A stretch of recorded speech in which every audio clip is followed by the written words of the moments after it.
I'm here with Energy Secretary Chris Wright. We just left the room where the president was delivering his speech here at Davos.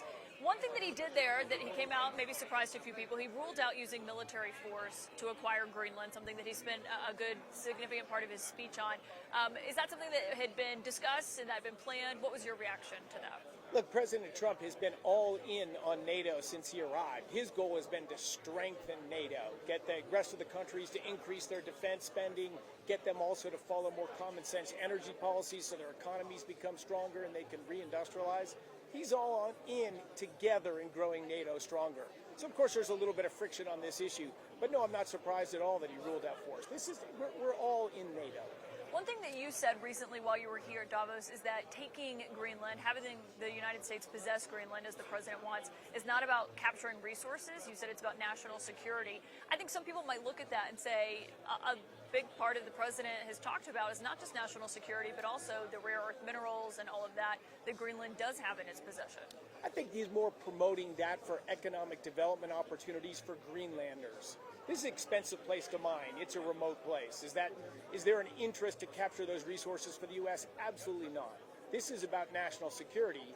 But if you have U.S. economic involvement in Greenland, are there opportunities for upside jobs and economic opportunity for the locals? That's one possible option. Absolutely. Have you been mapping that out? What would that look like in terms of the investment, the cost, if the president is as realistic about it as he says he is? It's, as I say, look, there's a little bit of mining in Greenland. There's been an interest in having mining there, but since it's a remote region, it's just more expensive to do things there. So you've got to find the right place with easy road access and the right long-term view to develop that. But if that was a U.S. territory or whatever, would the country go above and beyond to try to create economic opportunity there? Absolutely it would. But Greenland has always been about national security.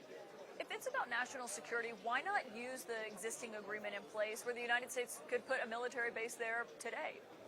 We have a military base there today. So yes, there's ways to do this, but I think the president said if we're going to make the huge investments of the Golden Dome and build a large national security system, and it's in the Western Hemisphere, he's always felt strongly that it's better ultimately under U.S. sovereignty. Ultimately under U.S. sovereignty.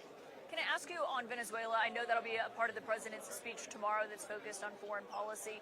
One Republican, Thomas Massie, has questioned why the United States needs to keep the money it makes from the Venezuelan oil in a Qatari bank account instead of just using it in the United States. What is the answer to Thomas Massie, who's raised that question?